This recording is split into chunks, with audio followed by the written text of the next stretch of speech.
Assalamualaikum warahmatullahi wabarakatuh. Shalom, Om Swastiastu, Namo Buddhaya dan salam kebajikan bagi kita semua.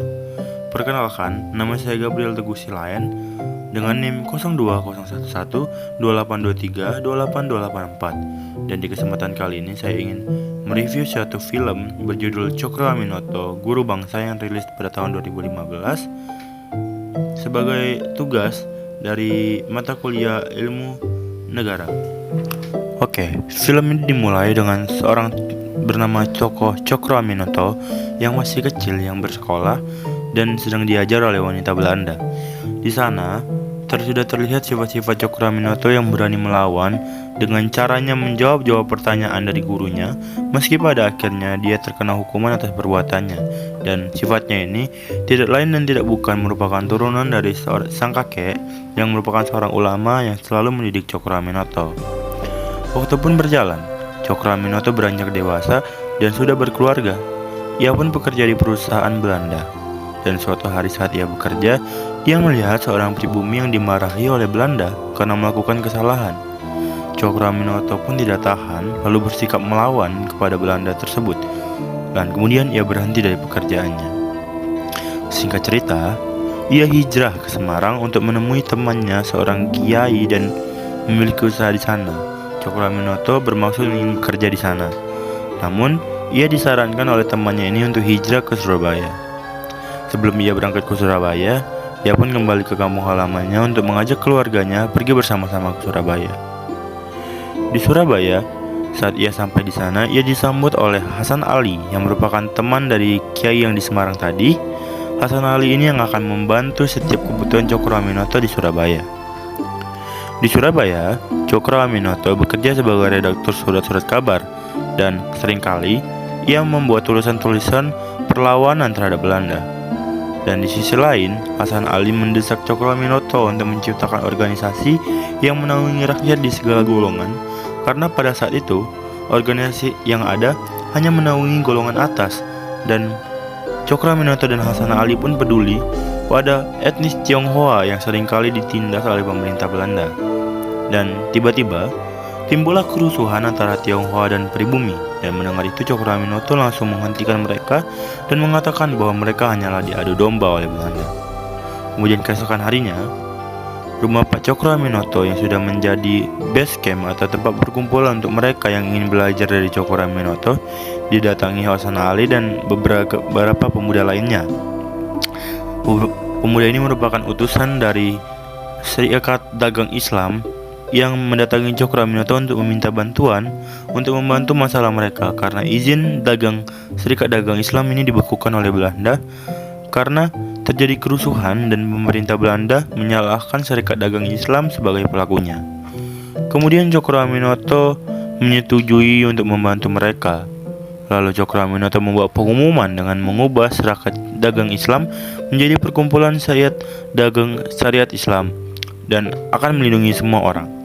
Pernyataan ini disambut gembira oleh masyarakat atas pernyataan kesetaraan di antara setiap masyarakat. Kemudian Cokro Aminoto pun mulai berpolitik dan bekerja sama dengan seorang Belanda bernama Ringkes yang memiliki perusahaan di Surabaya.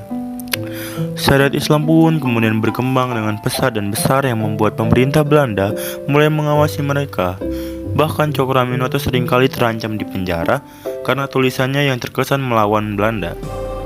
Dan di suatu hari, ada seorang murid Cokro Aminoto bernama Semaun yang menganggap bahwa Cokro Aminoto ini tidak tegas lagi sebagai pemimpin. Dan singkat cerita, dilaksanakanlah Kongres Syariat Islam yang pertama yang sudah direncanakan dan dipimpin langsung oleh sang pemimpin Cokro Aminoto. Di kongres ini membahas masa depan bangsa yang tidak layak lagi dipimpin oleh Hindia Belanda, dan hal itu disambut hangat oleh rakyat.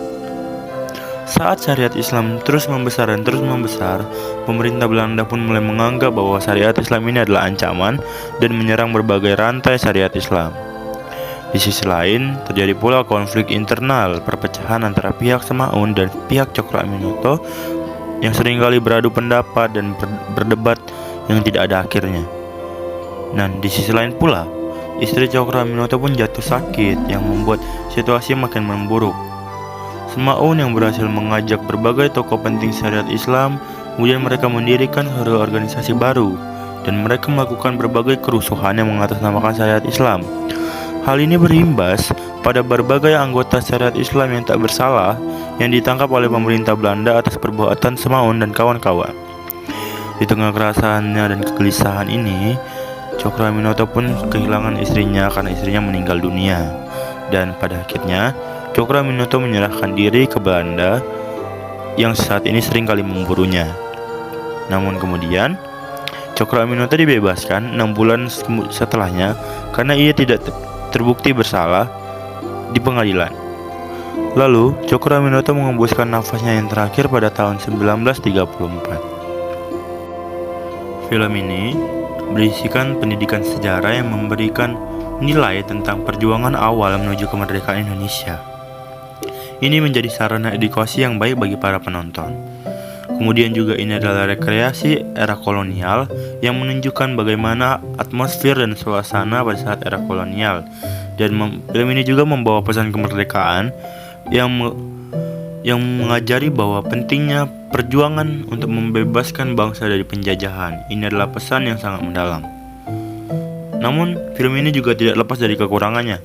Kekurangan film ini seperti pada kurangnya berbagai aspek kehidupan Cokro Aminoto yang tidak dibahas secara luas, dan juga sedikitnya kehadiran wanita dalam perjuangan ini sehingga menunjukkan bahwa peran wanita dalam pergerakan nasional kurang ditonjolkan.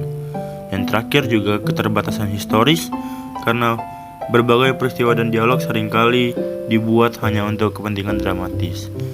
Namun, kekurangan ini tidak membuat film ini menjadi buruk karena film ini tetap menjadi film yang sangat baik untuk ditonton karena membuat kita para anak muda bisa lebih lagi menghargai pentingnya kemerdekaan Indonesia ini dan menghargai perjuangan para pahlawan yang sudah berjuang demi kemerdekaan Indonesia ini.